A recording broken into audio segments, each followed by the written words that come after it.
cá estamos nós para trazer a mais uma edição do Team Saúde e Bem-Estar. Sintam-se por mim cumprimentados e hoje iremos falar de um tema que com certeza irá interessar muito os jovens e adolescentes. Tema central para o Team Saúde de hoje, a saúde sexual e reprodutiva dos jovens e adolescentes. É sabido por nós que nem todos os jovens têm tido informações corretas quando se fala da sua saúde reprodutiva e sexual. E para falar-nos melhor acerca deste assunto, para dissipar algumas dúvidas dos nossos telespectadores, conto em estúdio com o Dr.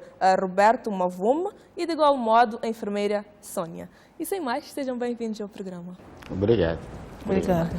E para começar a nossa conversa, nada melhor que definirmos, não é, a saúde sexual e reprodutiva. Em que consiste? A saúde sexual e reprodutiva, nós temos que dividir as coisas. Temos a saúde reprodutiva, que é uma saúde mesmo para virada à reprodução, e temos uma saúde sexual, tá a ver? Que é a atividade sexual do dia a dia. Então, essas coisas têm que estar muito bem definidas para podermos falar facilmente sobre as coisas. Ok. Yeah. E podíamos definir também estes dois termos, diferenciar acima de tudo a saúde sexual e a saúde reprodutiva. A saúde reprodutiva visa essencialmente nós nos reproduzirmos, gerarmos outros seres iguais a nós.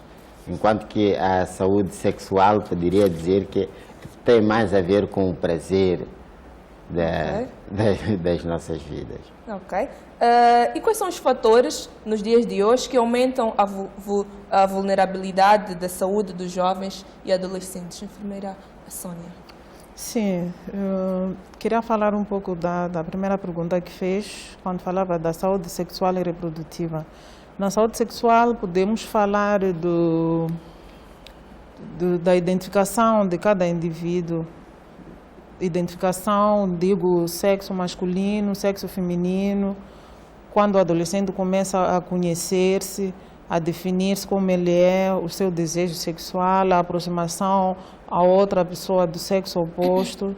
E na saúde reprodutiva podemos falar da concepção ou da contracepção. E falava agora da vulnerabilidade, da saúde dos jovens e adolescentes.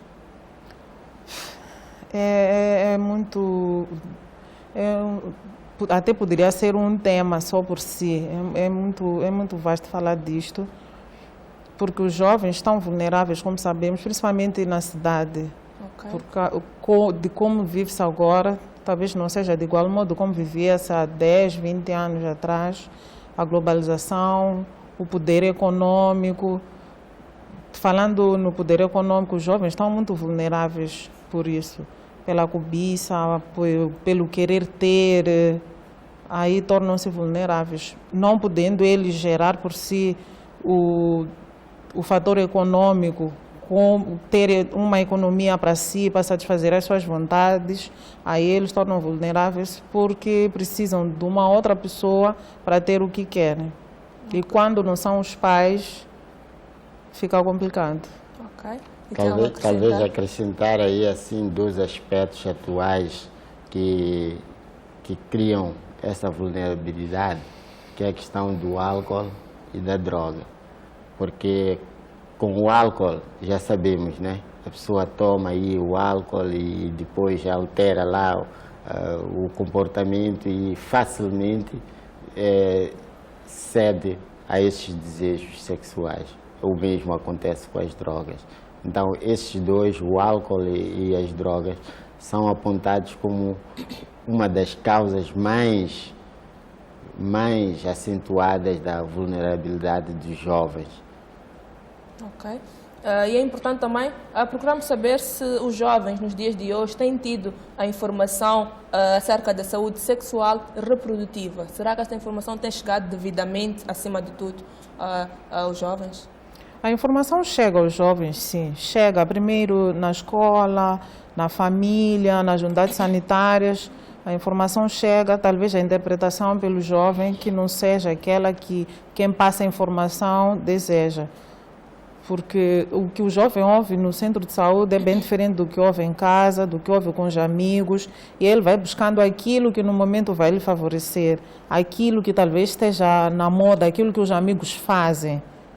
Mas a informação chega assim de várias formas, pelos mídias, por exemplo. Sim. Ok. E quando tocou aqui também num aspecto crucial, a família, que por vezes tem tido certos receios de interagir com os seus filhos para poder falar abertamente da saúde sexual e reprodutiva. Sentem que os familiares, os pais encarregados da educação, ainda têm receios em falar abertamente sobre estes assuntos com os seus filhos? Sim, tem. Tem muito receio, apesar dos esforços que as pessoas vão fazendo em tornar-se um pouco abertos e para dar a informação, mas há ainda um fosso muito grande entre aquilo que eles devem saber e a informação que eles têm tido. As famílias, nem todas as famílias dão a informação necessária aos jovens e adolescentes. É verdade que nós podemos dividir isto em vários parâmetros, o parâmetro urbano, o parâmetro do campo, e vamos ver que nas zonas urbanas está a crescer o número de famílias que vão dando informação adequada mais cedo aos seus filhos. Mas já na região mais ou menos do campo, ainda subsiste essa dificuldade. Porque, por vezes, os familiares também não têm a informação para poder passar aos seus filhos, não é? Sim, muitas das vezes... Precisam também de uma pequena formação. Exatamente. Exatamente. As famílias, nem todas as famílias, estamos a lutar, estamos a passar sempre a informação. Oxalá chegue a altura em que nós possamos dizer aqui assim e em todo lugar que as famílias já têm capacidade de passar a informação. O que seria muito bom. O que seria muito bom. Ok. E qual é o estágio atual da saúde dos adolescentes e jovens? O estágio é muito deficitário, digamos assim, porque não são todos os jovens que têm acesso à informação, e a saúde deles depende necessariamente da informação. Sem informação, o estadio deles está embaixo. Eu posso arriscar dizer que ainda estamos muito mal na informação para a saúde dos adolescentes e jovens. Apesar dos esforços que estamos a evitar, estamos ainda muito mal na saúde do adolescente e jovem. Ainda é preciso fazermos muito mais para que eles possam estar mais informados, possam usar a informação que temos para depois melhorar o seu estado de saúde. Ok. E tem algo a acrescentar? Sim, porque muitas vezes os jovens procuram ajuda depois que algo acontece com eles. Exato. Não antes disso. Procura ajuda quando, por exemplo, tem uma gravidez indesejada ou tem uma ITS. Antes disso não procura. Mas muitos jovens, pelo menos aqui na cidade de Maputo, sabem muito bem onde procurar essa informação de como prevenir muitas coisas que acontecem com jovens e adolescentes. Em todas as unidades sanitárias, os jovens podem procurar essa ajuda. Se não se sentem à vontade com um familiar, com uma mãe, com um pai ou irmão, podem muito bem procurar uma unidade sanitária, mas só depois que acontece algo errado é que se procura ajuda. O que não é nada correto. Não é. E é importante também sabermos quais são as principais patologias que apoquentam este grupo. Esse grupo é apoquentado, nesse caso, com as ITS, com HIV-Sida. E as ITS podem ser gonoreias, podem ser sífilis, podem ser granulomas. E é isso que mais afeta os jovens nessas idades. Ok.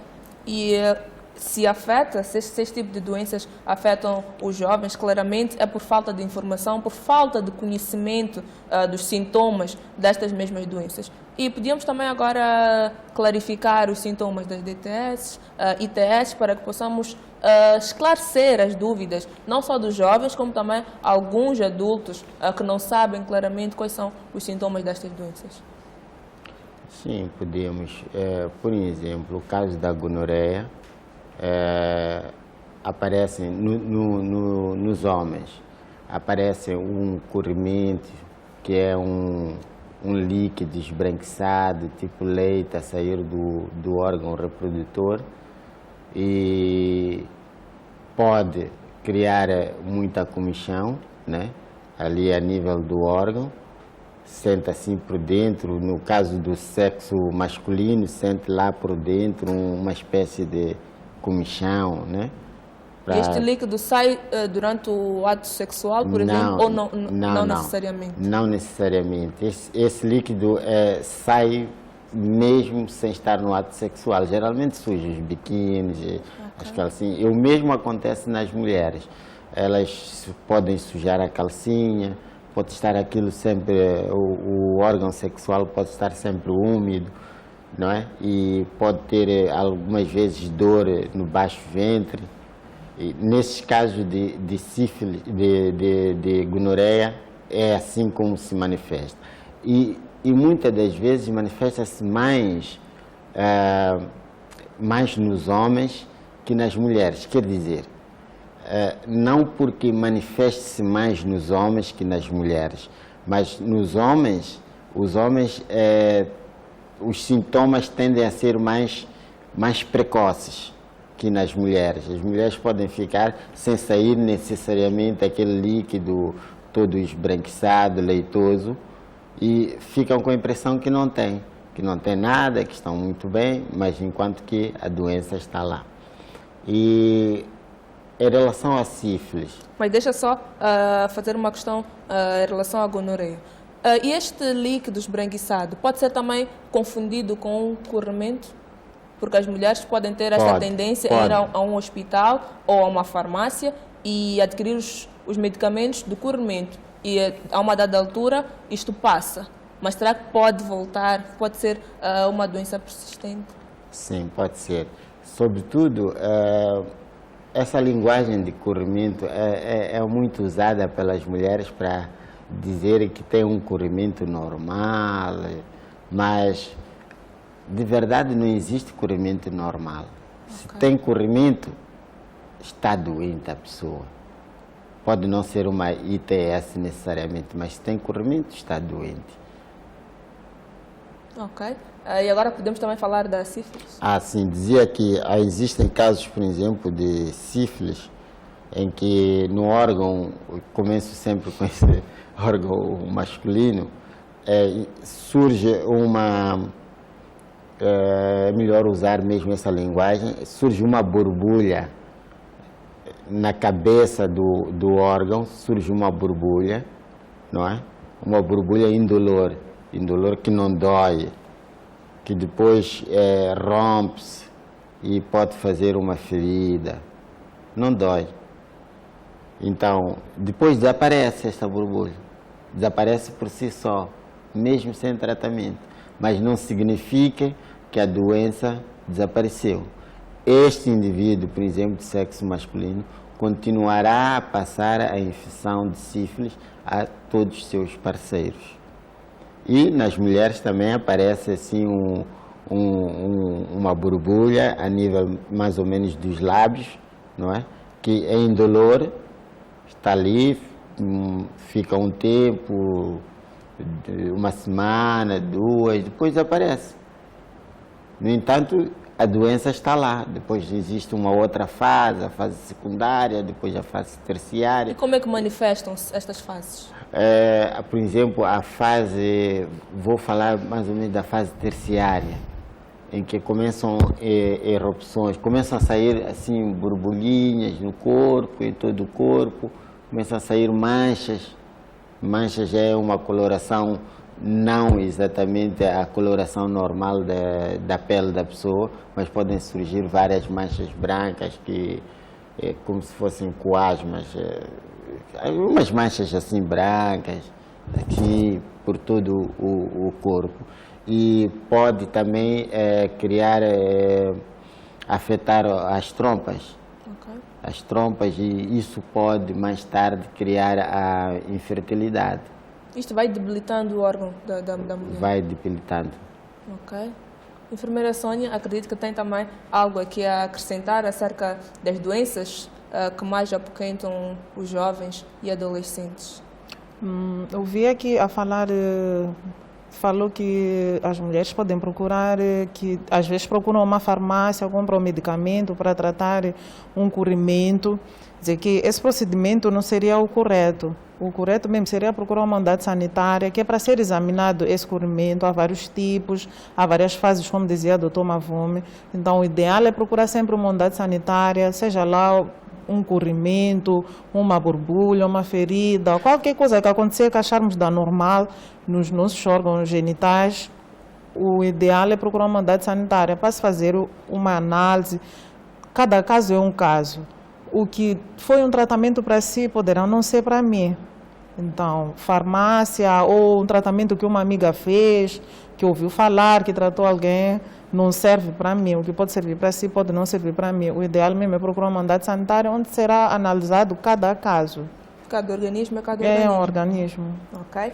Estão aí alguns esclarecimentos acerca das doenças de transmissão sexual. Mas nada melhor que procurarmos saber também dos nossos telespectadores, jovens, adolescentes e adultos, o que têm a dizer acerca dos sintomas de doenças de transmissão sexual. Quais são os sintomas das doenças de transmissão sexual? Aparecimento de borbulhas nos órgãos genitais, nas meninas, corrimento com cor amarela, percas de quilo. Bem, os sintomas daquilo que eu ouço, né, segundo as informações que nós recebemos pela saúde e os demais, também elas variam, não é? Por exemplo, a venérea, eu acho que um dos sintomas é de certo corrimento. Provavelmente pode-se sentir algumas dores lá nos órgãos genitais. Não sei como é que elas variam dependendo do sexo, não sei, não é? Mas eu acredito que é um dos sintomas do corrimento, talvez comichão, não é? Que a pessoa pode sentir nos órgãos genitais. E por aí em diante, talvez quando a doença está já numa fase avançada também, os sintomas, eles também variam. Os sintomas são vários, né? Mas vou dizer alguns pormenores. Podem existir a pessoa sentir, pelo menos, ter borbulhas, saem borbulhas na parte sexual. Nisso, há que, além disso, pode você sentir o comichão, por exemplo. Também existe isso. E há muitos. Comichões e líquido amarelado. A pessoa sai um líquido amarelado. Cansaço, comichão e inchaços.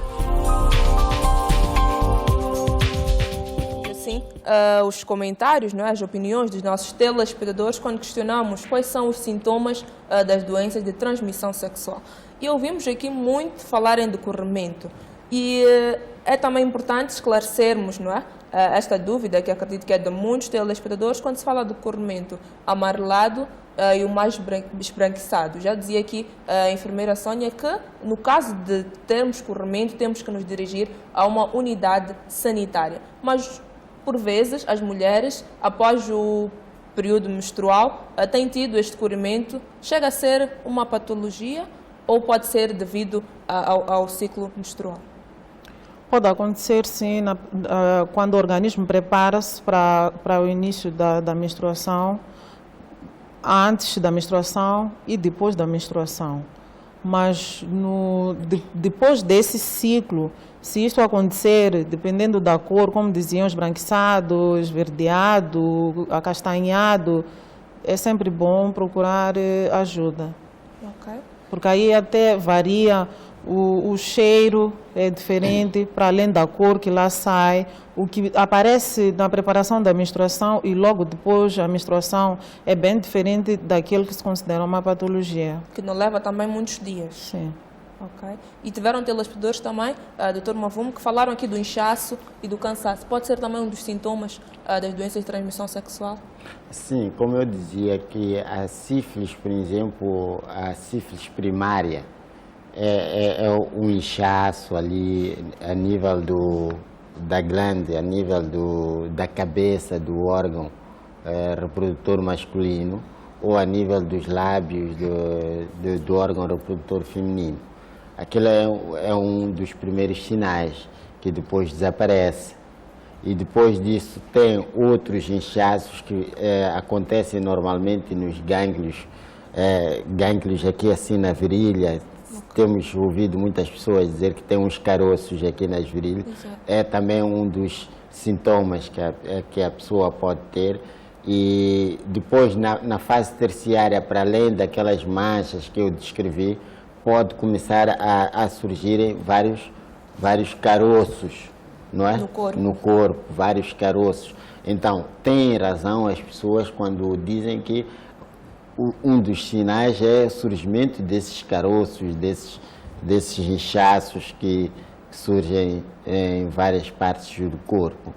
E também dizer que nesta altura do campeonato, em que nós estamos a lidar com doenças como HIV-Sida, existem outras doenças, né, que também chamamos de ITS e são ITS, como por exemplo o linfogranuloma venéreo, que são vegetações que surgem a nível do canal vaginal, quer dizer, vegetações como se fosse couve-flor. Couve-flor, uma coisa que cresce assim ao redor, dá uma sensação de couve-flor. O mesmo acontece também no órgão reprodutivo masculino, surgem assim como se fossem couve-flores, está a ver? Então, essas podem ser os tais inchaços que as pessoas vão referindo, para além daqueles que eu referi antes. Não é? Isto para dizer que são sintomas também da sífilis, por exemplo, da gonorreia? Não. Nesse caso é sintoma de linfogranuloma venéreo. Okay. É um outro tipo de ITS. Ok. E tem registrado muitos casos desta doença? Nesta altura, nesta fase em que estamos a lidar com HIV, tem registrado muitos casos. Pode ser uma porta de entrada para outras doenças? Não necessariamente porta de entrada para outras doenças, okay, mas porta de entrada para aquela doença. Okay. Isto é, geralmente as pessoas que têm linfogranuloma venéreo, não é? Que têm condiloma acuminato, condiloma é quase a mesma coisa que vegetações, são geralmente pessoas que são portadoras de HIV. Então, quando o outro sexo entra em contato com aquela pessoa, obviamente está sob um risco muito grande de contrair HIV, em primeiro lugar. E, posteriormente, de contrair também aquelas doenças, né? Como esses do condiloma acuminato, a transmissão é muito virulenta. Muito virulenta quer dizer que passa de uma pessoa para outra pelo contato sexual muito rapidamente. Ok. Estamos aqui a esclarecer algumas dúvidas das doenças de transmissão sexual. E é importante também sabermos quais são as principais causas destas doenças nos jovens e adolescentes. As principais causas, não só para jovens e adolescentes, para todos nós, adultos, idosos, relações sexuais desprotegidas. Essa é a principal causa. Relações sexuais desprotegidas, ou quando são protegidas, o mau uso da proteção. Nesse caso estamos a falar do preservativo. Quando não se usa corretamente, aí não estamos a fazer nenhuma proteção. Então a principal causa é essa. Ok. Relações sexuais desprotegidas. Não por falta de conhecimento.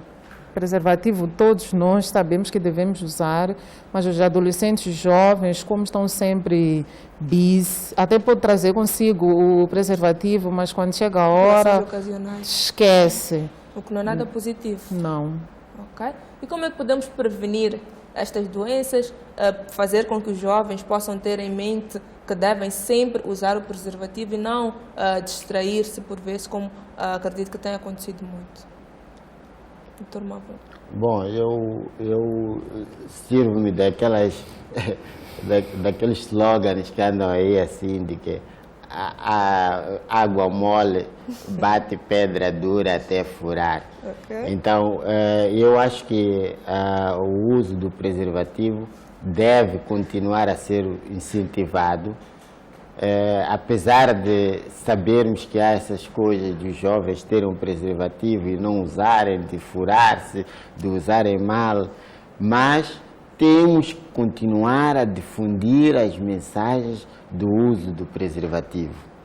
Isto para evitar tanto essas doenças, assim como gravidezes indesejadas. Temos que continuar a incentivar os nossos jovens a iniciarem a atividade sexual tarde. Isso também é uma maneira. A outra maneira tem a ver com, portanto, temos que, o que é que eu disse? Temos que incentivar o uso do preservativo, exato. Devem começar tarde. Também existe, não muito frequente, mas que água mole bate pedra dura até furar. Temos que procurar dar valor à virgindade, né? Dar valor à virgindade, começar tarde a relação sexual.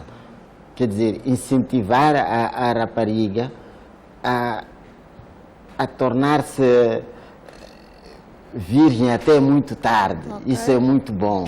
Okay. E termos também várias educações, tanto nas igrejas, nas escolas, na própria comunidade, na família. Todos nós temos que trabalhar no sentido de incentivar o jovem a começar um pouco tarde com as relações sexuais. Isso vai diminuir, de certo modo, o risco da transmissão. Ok, mas ao incentivar o jovem a deixar um pouco para depois, não é? O início das relações sexuais, qual é a mensagem que deve vir? O que é que os pais encarregados da educação devem dizer a este mesmo jovem? O que o jovem deve saber antes de dar início às relações sexuais? O jovem, adolescente, para adiar a relação sexual, ele deve saber, primeiro, que o seu organismo não está preparado. O adolescente não está preparado fisicamente, psicologicamente, nem sequer economicamente. Quando digo economicamente, porque dessa relação sexual pode vir uma gravidez, será uma criança por criar. Então, o adolescente deve saber que não está preparado física, psicologicamente, nem sequer financeiramente. Ele deve adiar a relação sexual para mais tarde, quando ele for mais independente, for mais crescido, quando estiver preparado psicologicamente para as consequências dessa relação sexual. Ok. Mas quando se fala das informações, por exemplo, que devemos usar o preservativo, que tem também os métodos, exato, contraceptivos, este tipo de informações tem sido divulgada da melhor maneira para os jovens, antes mesmo de dar início às relações sexuais, já ficam a saber, passam a saber o que é que deve-se fazer e o que é que não deve-se fazer. Estas mensagens têm chegado devidamente? As mensagens chegam. Como elas são acatadas, como elas são percebidas, aí já fica complicado. O adolescente percebe como percebe. Se não percebe, pede ajuda a um outro adolescente que talvez tenha percebido da pior maneira ainda que ele. Eles vão tentando ajudar-se entre si de maneira errada. É como dizia no princípio, o adolescente procura muito tarde ajuda, principalmente na unidade sanitária. Quando vai para lá já tem uma ITS, já está infectado com o vírus do HIV, já tem uma gravidez que não deseja. A informação existe sim, é passada na escola, é passada na comunidade, até mesmo na família, mesmo que não seja de uma maneira direta, bem esclarecida, mas de alguma forma passa assim. Num programa como este que estamos, os pais podem ver um programa como este com os seus filhos, vão esclarecendo alguma coisa que não está aqui. Se não podem falar algumas coisas que acham que não se sentem à vontade com os filhos, podem procurar ajuda. Todas as unidades sanitárias estão lá, profissionais preparados para atender adolescentes e jovens. Ok. São aqui algumas dicas para os pais encarregados da educação e, acima de tudo, para a juventude. Esse é o momento de conferirmos o nosso primeiro e último intervalo. Voltamos já.